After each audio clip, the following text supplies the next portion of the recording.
Welcome everyone. For those of you that are just joining us, pretend it was seamless. Those of you that have been with us for the last minute would have been seeing not much. You would have been seeing our camera woman nicely smiling there behind the camera, thinking everything was going well. And of course, there was no sound. So all the swearing that I was doing, no one would have heard. It is the 27th of April. I was just saying when no one could hear, it has been a little bit of chaos in our office this morning. We've all been back to back. And we did have our speaker planned for today pull out sick this morning. So we're quickly going game time, as we say, and doing something a little bit different. But I'm pretty excited about what we're going to talk about today anyway. So needless to say, notwithstanding, it's not quite what we had planned. It may even be bigger and better than what I thought.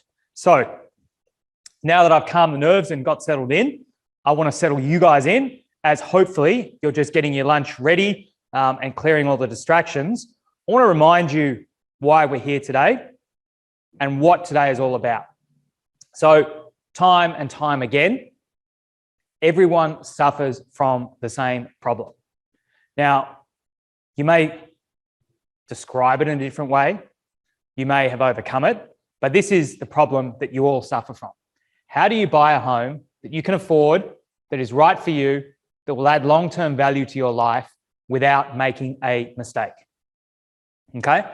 Relatively simple proposition, and that is why we're here today. That is why we do these sessions, is to help you overcome your fears, to help you have a strategy and systems in place so that you can get through this problem. Now, I buy and sell real estate all day, every day for the last 2 decades, but I still struggle with the same problem every single day. You know, if I'm thinking about buying a home for myself, I'm thinking about buying a new site, whatever it is, I constantly think about this and struggle. How I get through is by having a framework. So I just want to get you started thinking about that. What problems have you come across? How have you maybe overcome them?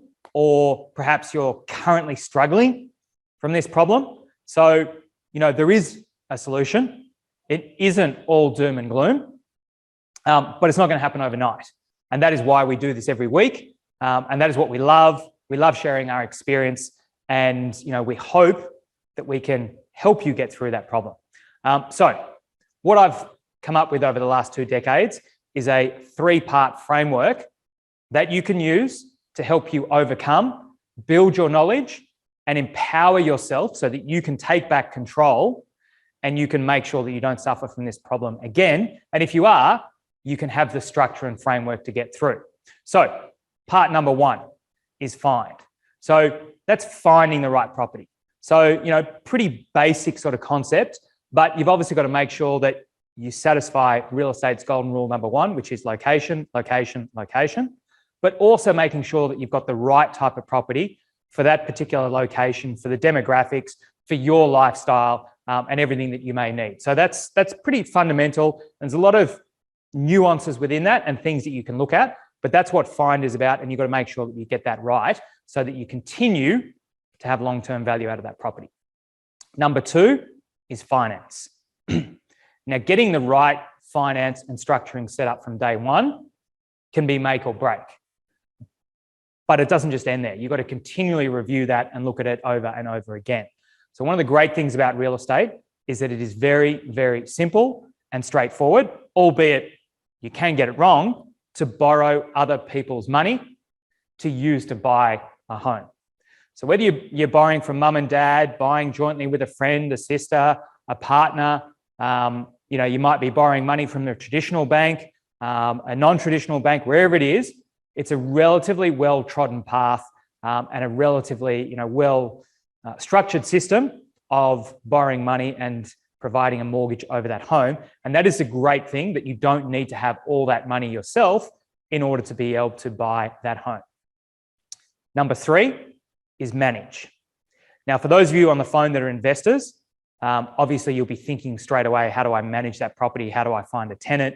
How do I collect the rent? How do I take care of maintenance and things like that? That is manage, but it's more than that. It's a holistic overview in terms of how do you manage your time, your skills, your experience with the particular home that you're doing. So, if you're an owner-occupier, you might be buoyed by all of these renovation shows, house flipping shows, whatever it is that you might watch on TV that it's really, really easy to buy a rundown place and do a major renovation, even a knockdown rebuild. And all that glitters is not gold. It's not that easy as they make out on TV shows. But more importantly, how much time do you have to dedicate to that? How much experience have you got at doing it? Because what might seem like a good dream can become a complete nightmare. There's nothing worse than if you're flat chat, 5 to 6 days a week with work, to find that in your downtime, instead of enjoying yourself, taking a break and relaxing, all you're doing is taking on your second job of renovating a home. So you've really got to manage that and understand whether that's right for you. And for a lot of people, it's not. Some of you, it might be, as well as managing your experience and overall the process. So that is the 3-part framework: find, finance, and manage. Now, for a lot of people, they'll sort of say, well, what step do I do first? What do I do second? It doesn't work like that. The reason why I called it a framework and the 3 pillars is you've got to consider which one of these pillars are you struggling with most and focus in on that, and then the next one, and then the next one. But even if you own a current home right now, as I said, this is not a set and forget. You need to continually look at it and continually go over and over and consider each one of these pillars and as to how you can better that experience, how you can drive more value out of it. So, we talked about finance. It might be looking at refinancing your home loan. You might be able to get equity out of it to do a renovation. You might be looking to get equity out of it to buy an investment property. Plenty of things you've got to be continually thinking about. And that's why I say it is a framework, the pillars, and you need to continually look at that, and you need to continually invest in yourself and grow that experience and expertise so that you can take back control and you can conquer that fear of the problem we discussed. Okay. Now, for those of you that might be wondering, who am I? Who is Salvo? What are we doing here? Well, we do a lot of different things. We have a ton of different businesses, but ultimately everything is focused around this single proposition. That is, we want to help you create a home. That is what every single business that we have here under our umbrella is focused on. Obviously, they're in different parts of this framework and they've got different skill sets and different things that they can bring to the table, but they're all on that primary goal of helping you create a home. So that's what today's session is all about, and that is what we love doing. We've been doing this for multiple decades. Myself and all of the team here have been doing this for a long, long time, and we love sharing our experience and helping you.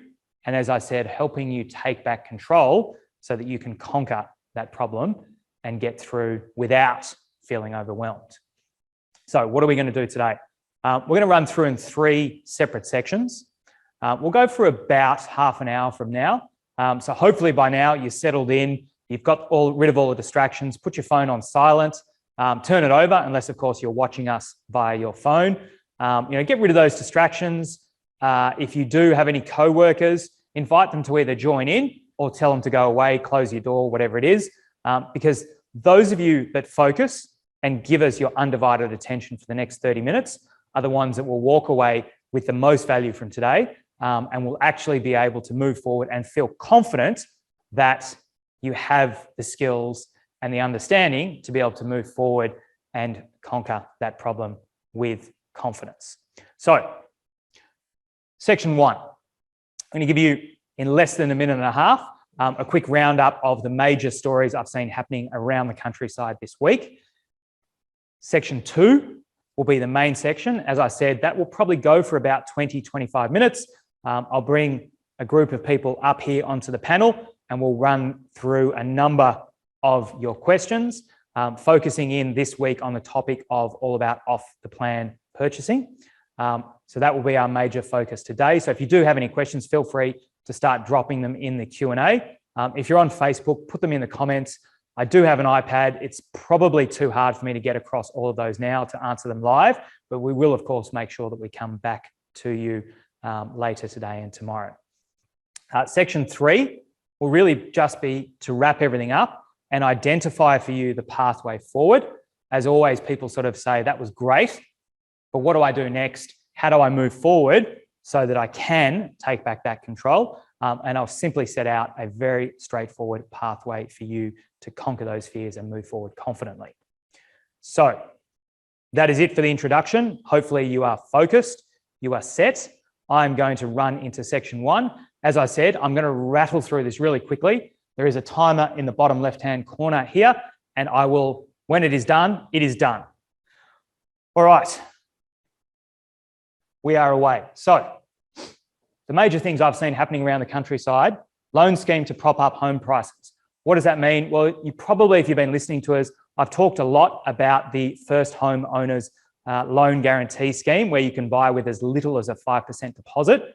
The big news was not only did that scheme get renewed and extended for the next financial year, also the price caps got increased. So that's going to allow more people, more first home buyers, access to more available properties. Obviously, a large quantity of homes are just not accessible using that scheme because they go through the price caps. I believe now in Sydney, it's gone up to $900,000 homes, and here in Melbourne, it's gone up to $800,000 homes. So that's made a big difference, and hopefully we should see more first homeowners being able to use that scheme.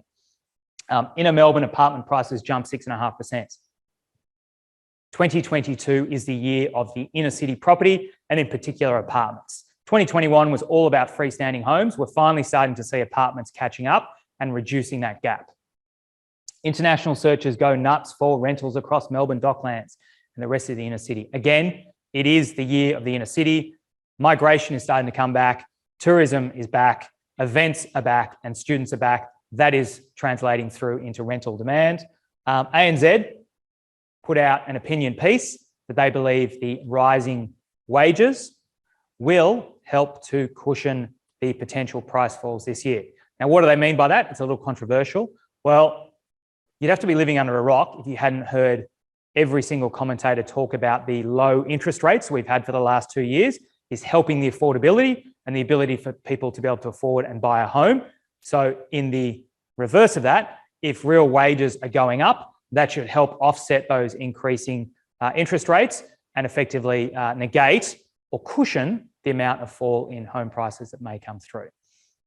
Just before we move on, I did say that was it. I want to just quickly show you the auction results. We didn't really have, the last 2 weekends have been a bit funny. Obviously with Easter, traditionally very few homes go to auction over there. And we did also have the Anzac long weekend just gone as well. So it was obviously a much quieter time. As you can see, there was only a total of 1,800 homes across the countryside go to auction. We still had a clearance rate nationally of 67%, 64% in Sydney and 68% in Melbourne, from relatively healthy numbers there in both those two major capital cities. So whilst the market is not as hot as it was last year, overall, it's still transacting pretty well. And I think you've just got to take the last 2 weeks with a grain of salt, because as I said, they're not traditionally busy weekends because of it being both Easter and Anzac Day following on the Monday. So let's see what happens over the rest of May. And I think that will be more telling as the election ends and then obviously into June. So section 1 was a little bit slower than 90 seconds, but we're going to move on to section 2. So I'll invite up the rest of the panel. And just while they're getting here, we're going to talk about off the plan property. Now, it has been considered and talked about by many people as a dirty word. It's been suggested that you should never buy off the plan. So today, I want to explain why that is the case or why it is not the case. I want to answer as many of your questions as I can. And I want to just put this to you before we get into the detail. You know, don't let a few rotten eggs spoil the whole batch. There is no doubt that there's some shonks and some shysters out there that will do what some of these commentators talk about, but the vast majority of off-the-plan projects can be a great investment. It's just really, really important that you understand what it means to be buying off the plan, what are the advantages, what are the disadvantages, what are the pitfalls, because like any home buying, you might only ever do this once. So we can't expect you to have the vast experience and be doing this day in, day out. That's why we're hoping to share with you our experience and some of the reasons why it can be a great investment for you and why it may not suit you, so that you can make an informed decision. And as I said, ultimately, you can take back the control and decide if it's right for you rather than allowing others to dictate to you their beliefs. So I'll invite the rest of the people on. Come on, guys. Hey, gents. Jack. Welcome, good. The shortest man sitting next to me, so I feel a bit better. The tallest two on the end. So welcome, guys. I first must just say, this is last minute. I did mention it for those of you that didn't join here. We did have a guest doing all of today's session. He pulled out this morning. He didn't say that he had corona. Who knows why? He just pulled out. So the guys have quickly cobbled something together. But I'm really excited about this topic because I think it is something that is really worthy discussing at any time. But particularly, we've been discussing the last few weeks about rentals, the amount of population growth that will happen over the next few years, and 2022 being the year of the apartments and inner city markets coming back. So what better time than to talk about Off the Plan?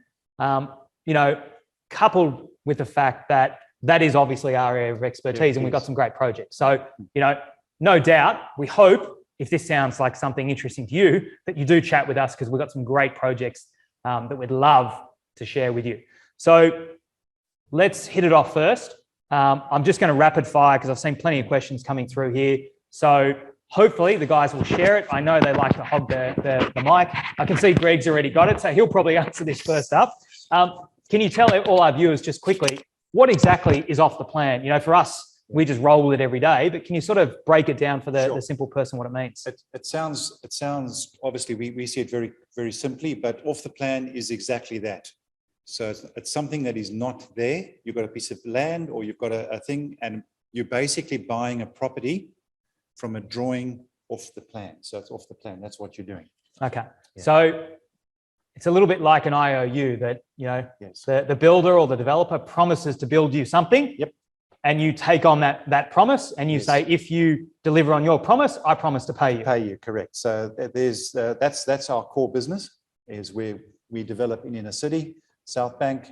We buy land, we design a building, we then take this plans to the buyers. They can have a look, and there's quite a lot of options. It's quite a very good way of securing property. So for those skeptics on the phone that make promises to their wives or husbands or kids about being home at a certain time, that they'll do certain things, they'll buy things from the shops or whatever it is, how does this differ in terms of, what is the process, involved in buying off the plan? How is that promise actually documented or put down into writing? Because I promise I'll be home at a certain time every day, and I never ever deliver on that promise. Well, there is a standard contract of sale that it's very important that you get your lawyer to look through that and make sure that you're dealing with a reputable builder or developer. So have a look at that. It's very detailed in that contract of what you're buying. So there's a plan. There's telling you when it's going to happen. There's a schedule of finishes, typically, so you've got a good idea of what you're buying into. Okay, Lucas, what are some of the pitfalls or tips that you can suggest to people? Greg said, right, there's a contract and the schedules and so forth, but for most of our people on the line, they've probably never ever signed a contract to purchase real estate before, or they don't really read it, they rely on their lawyers. What are some things that you can, suggest to people that they should consider before diving into it, or perhaps ways that they can make sure they're getting a deal that suits them? Look, James, when you're making a purchase, it's always risky. There's always pitfalls, and even more when it's off the plan. So I guess what the purchasers need to do, first of all, make sure they do research on the developer, on the background. Have they done other projects? Have they delivered on time? Have they delivered what they promised? Because this day and age with online, everything is available to everybody. Also, make sure that they have a solicitor that understands the off-the-plan contracts, so that they can give them the right advice. Things like sunset clause, when would the project be delivered? So sorry, just to cut over you for a second, and maybe if someone else has got this, you might explain to us in a little bit more detail about sunset clauses and what they mean. But, obviously, as Greg said, you're buying a property that is not yet built and you're taking on someone else's promise to build it. Typically, how long is that process, and what can you sort of expect in terms of that time frame? There we go. Look, they're graciously sharing. I could see Lucas was shaking with his hand to hand over the mic. I think, James, it really depends on the different projects. If you got a large project, obviously it will take a little bit longer than the small project. It's normally take maybe, for example, 2 years to complete the medium to large size of project. However, it really depends on, like Lucas mentioned, the developers. If you had the good developer has a good reputation, they might, is finish the project as soon as possible so the people can, have the property ready within the certain time frame. So I guess, if we're talking about a townhouse, that might be very much quicker than, say, a 30, 40, 50 level apartment project. Yes. Because last time I checked, it takes longer to build 50 levels than it does to build 2. Exactly. And I guess, before we let Lucas run back into his tips, is that where, both Greg and Lucas were sort of mentioning that you need to look for a reputable developer and delays and so forth, that there is an industry standard time that certain things will take, but good developers can do them quicker or at least match that time.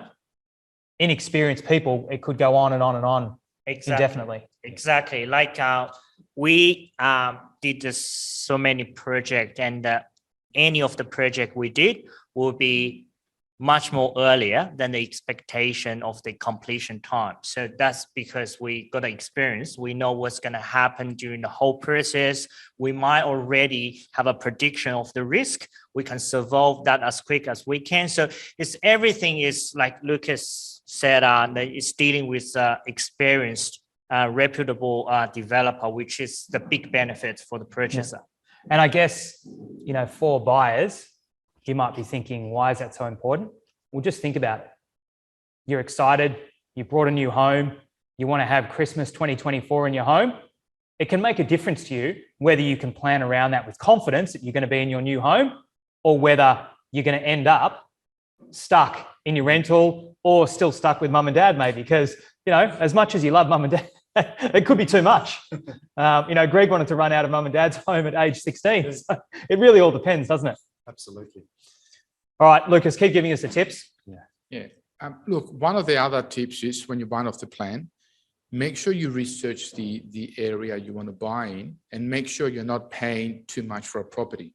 Obviously, there's a number of developers around and they're all selling at a different price. So it's very important when you do get into the market, or when you do buy your next property, especially if it's an investment, make sure you purchase at the right price, because it's very important to start off on the right foot. Yeah. Okay.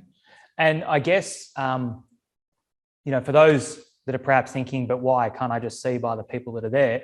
Obviously, it's very different to walking into a completed home, because there could be hundreds of apartments being sold, and you could be skewed by the fact that a particular new project that might have 1,000 apartments could have 20, 30 people in their display. And you think, wow, this is busy, compared to, say, a project that's only got 10 homes.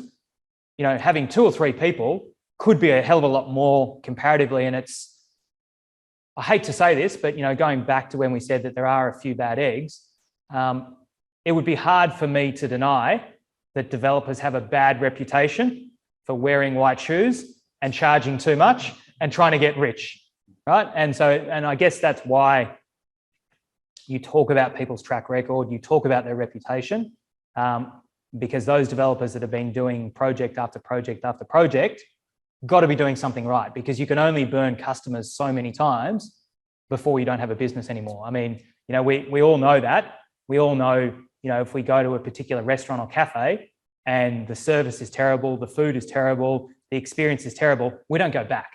And so that's sort of almost one of those things, without even knowing, if a developer's been doing it over and over and over again, they've already got one tick. Now, that doesn't guarantee, but you've got to feel a bit more confident that they've got to be doing something right. 100%. There's a lot of first-time developers that don't even have the financial backing, James. And this is where a lot of them fall in a pitfall. They assume, we're going to get top price, we're going to get all these sales. When they don't have the funding behind them to be able to continue. So it is very important to look into that.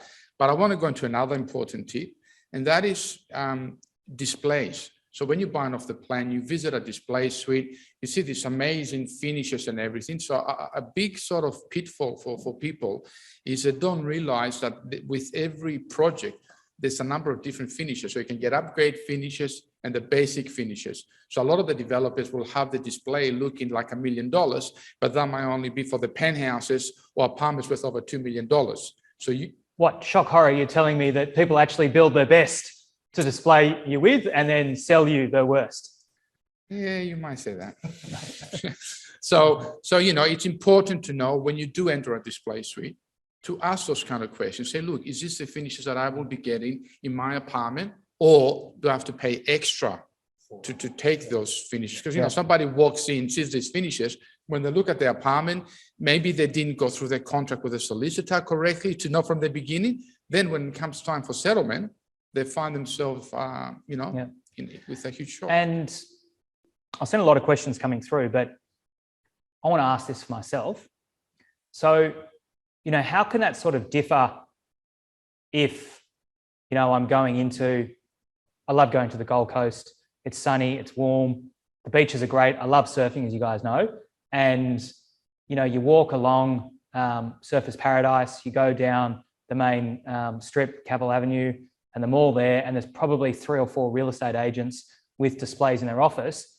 How does that sort of differ visiting a display hosted in a real estate agent's office versus going direct to one that's hosted by the developer in their own office?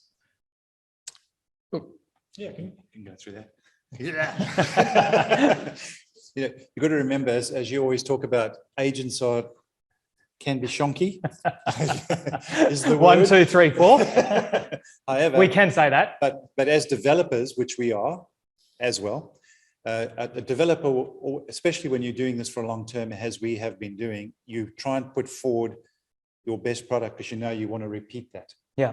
So you're going to make a display that represents a lot closer to what the product that you're going to deliver, because ultimately you've got to take responsibility for that. Yeah. An agent just wants to do a deal, sell it. It doesn't really care about the finishes. So that's a very good point, is that you can actually, it's a lot better to go to the developer's display than to Maybe the I should agent's jump display. on the viewer's side and start asking myself a few more questions. And just the other thing I was saying, we've talked about all the negativity, but there's a lot of pros about buying off the plan as well. All right, well, let Tipman finish off his tips, Yes. then I might circle back to you for some of the benefits. Look, I mean, other than that, you know, they're really the risks. You know, maybe the project might not be completed because if a developer hasn't got the financial backing or doesn't get the sales, the display suite. I mean, you know, there's a lot of things. The other part, and I'm not sure, you got to really research into the building itself as well, James, because, you know, you buying a building, you might be an owner-occupier, and you might buy in a building that has got 1,500 apartments and 800 of them are Airbnb or part of a hotel. And this might not be what you're looking for, doesn't suit your style.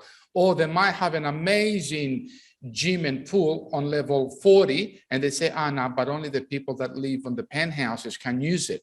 So you got to really look into the details, because it's all about the finer details. Yeah.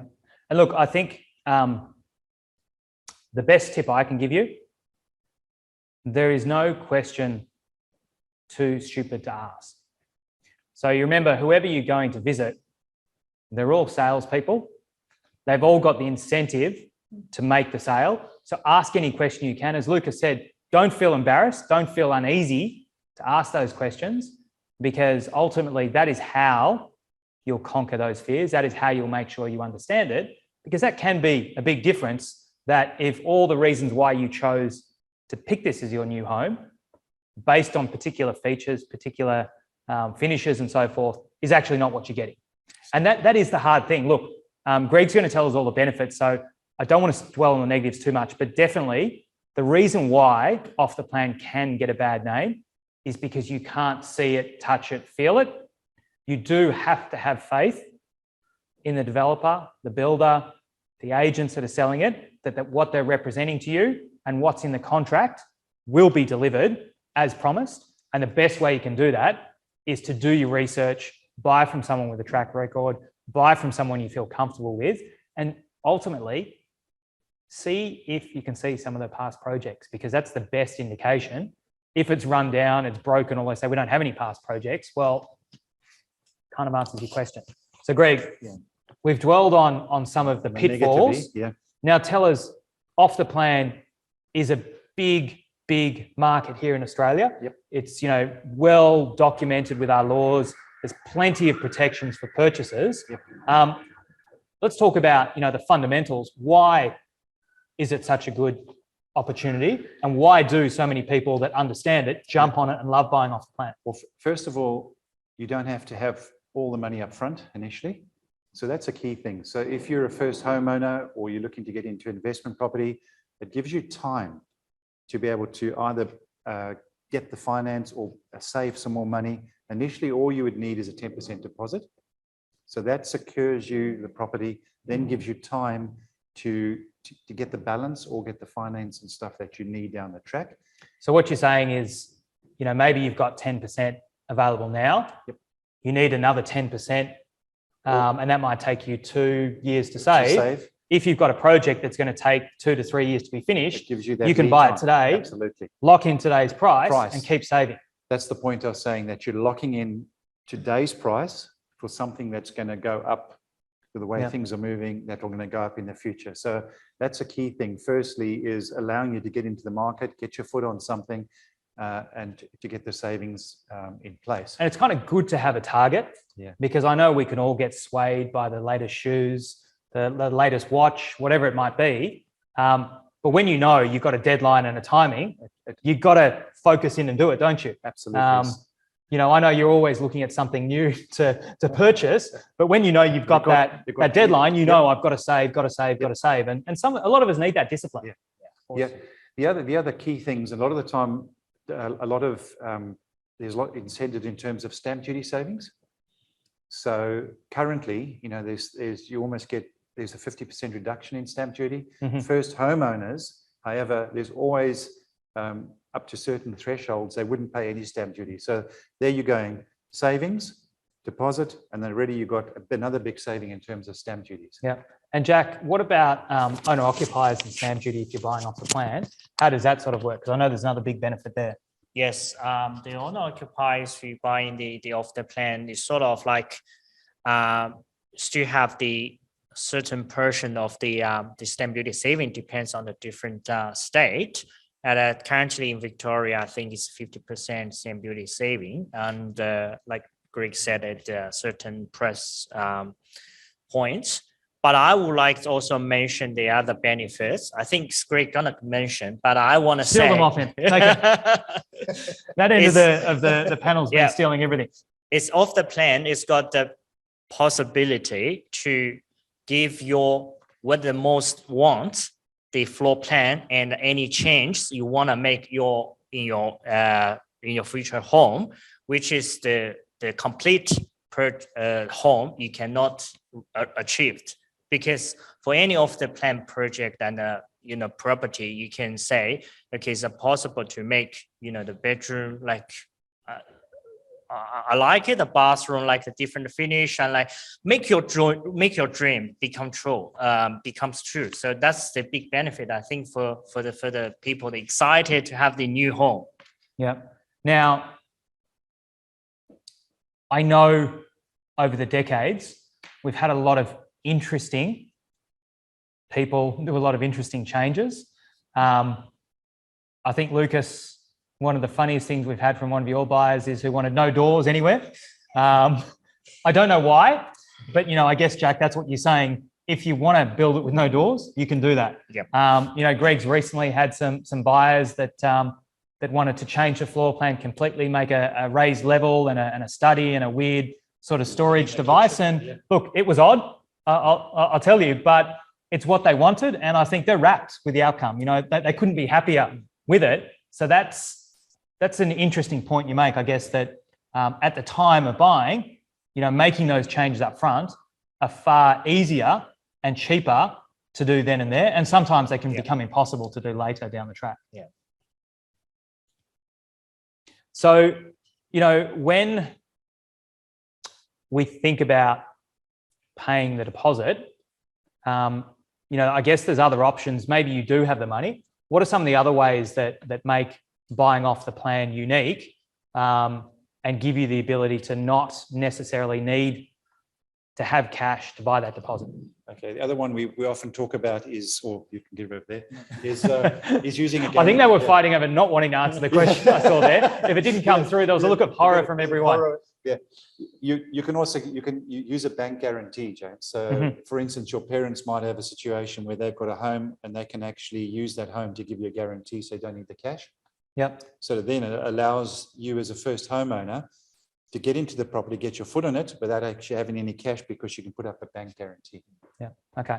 I see a lot more questions coming through, but I've just noticed the time. So we might put a pin in there. If you've still got more questions, drop them in the comments or the Q&A and we'll get back to you with those answers. But one of the things we didn't touch on, it's a brand new home. So all the things we've been talking about, week after week, month after month about a brand new home, they all apply to this as well. So as Jack said, you can craft it to what you want. You've got the benefits of stamp duty. There's things you've got to look out for, but all the things we've talked about having a brand new home, I think maybe a month ago, we had our CFO, Derek, on here explain the difference between depreciation in a brand new home versus an existing second-hand home. That all applies when you're buying off the plan. The stamp duty, Greg, I think you and I have done a few sessions on that as well. Yep. That all applies. Everything that comes with a brand new home. Lucas has talked about the smell of fresh paint and it being nice. Energy efficiencies, things like that. Yeah, I mean, even, I guess there's a big push for cleaner, greener, more environmentally friendly things. You obviously get that from a new build. There may be some builders, developers that go even further and breathe and live that, but ultimately the laws force everything to be built efficiently and environmentally friendly. Right down to things, I think, Greg, you were touching on before about, your power bills can be cheaper because it's more energy efficient. You've got more options to do, what you might want to do, as well as things that we haven't even touched in terms like of embedded glazing, networks. et cetera. Yeah.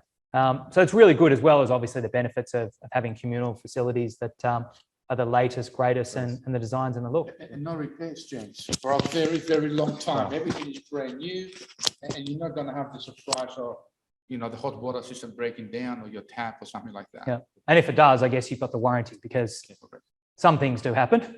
Yeah. Thanks, Greg. All right, so as I said, if you've got more questions, drop them in the comments or the Q&A section. The guys are going to stay here while I just quickly wrap up and identify a bit of a pathway as to how we can move forward. So, as I said in the introduction, we always hear from everyone about, that was great, I'm excited, I love the idea of taking back control, but how do I do it? How do I move forward? They still feel a little bit overwhelmed. So just as I said about the problem and letting that overwhelm you, you've also got to understand, how do you move forward? Because we talked about a lot of things today.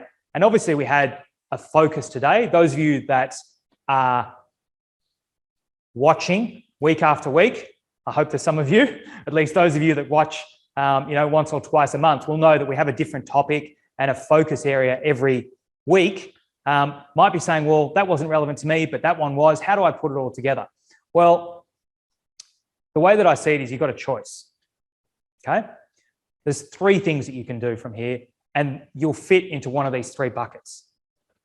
Unfortunately, for most of you, you'll follow down path A, and that is, you will do nothing. Now, what I mean by that is, you won't make any changes. You perhaps won't put into play anything about what we've discussed today, any of the new ideas or thoughts, and that's okay. But I just want to let you know that if you don't make a change, don't expect a different result. So if you're out there, you're killing it, you're not suffering from that problem and everything's going okay, that's all right. But if you do want things to be different this year, then you need to make a change. So what I hope is a bare minimum that you do is option 2, which is take on board what we've discussed. Think about that 3-part framework that I discussed. Think about where you need help. Watch our past episodes, go and seek other professional help, whatever it is, go out there and do it yourself. But as an alternative, is I want you to think about path B, and that is do it with us. So, the smart people, the wealthy people, they all know that to get to their goals, get those results faster is ultimately better in the long run. And they do that by leveraging other people's experience and wealth of knowledge in those areas. So, as I said, it's about helping you take back control, and you do that by leveraging other people's experience. So, what I'm talking about here is who's going to be right for this? Well, if you're still listening, then it probably is right for you, but there will be some of you that it won't work. Ultimately, we're looking for people that can be motivated, can be confident, can take the action. Otherwise, you'll still be stuck in that same analysis paralysis. You've got to understand that process of building up your knowledge database so that you can take those actions. And you've got to be prepared to actually roll up your sleeves and do the work. There's not a lot of work you've got to do, but you do need to actually do a little bit of work there. So if that sounds like you, then the best way that we can move forward, given the little information I know about you, for most of you, whilst I see some familiar names and faces there, for most of you, we just see a name, perhaps a face, perhaps an email address. So we don't know a lot about you from today's session. So the most useful way that we can move forward and how we can guarantee to deliver value to you is to catch up one-on-one.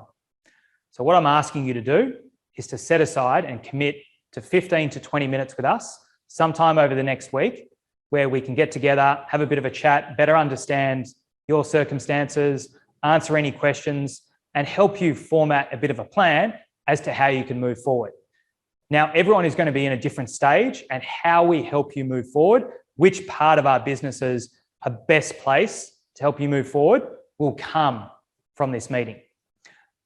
The reason why I guarantee that you'll get value is that no matter whether you want to move forward with us or not, we'll give you a couple of things then and there in that catch up that you can immediately implement and make some changes there and get value out of that regardless of where you go.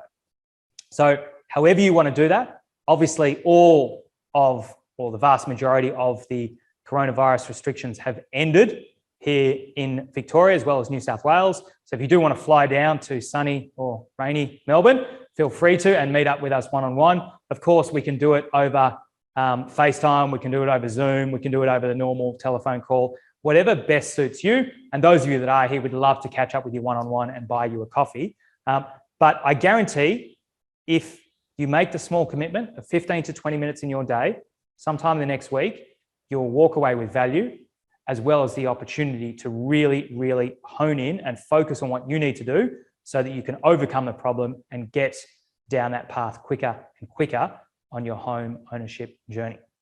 So if that sounds good, how do you do it? It's very simple. There should be a link in the Zoom chat. If you're watching this on Facebook, in the comments section, the link should be there. Those of you that logged in via Zoom, your web browser should have redirected you to that booking page.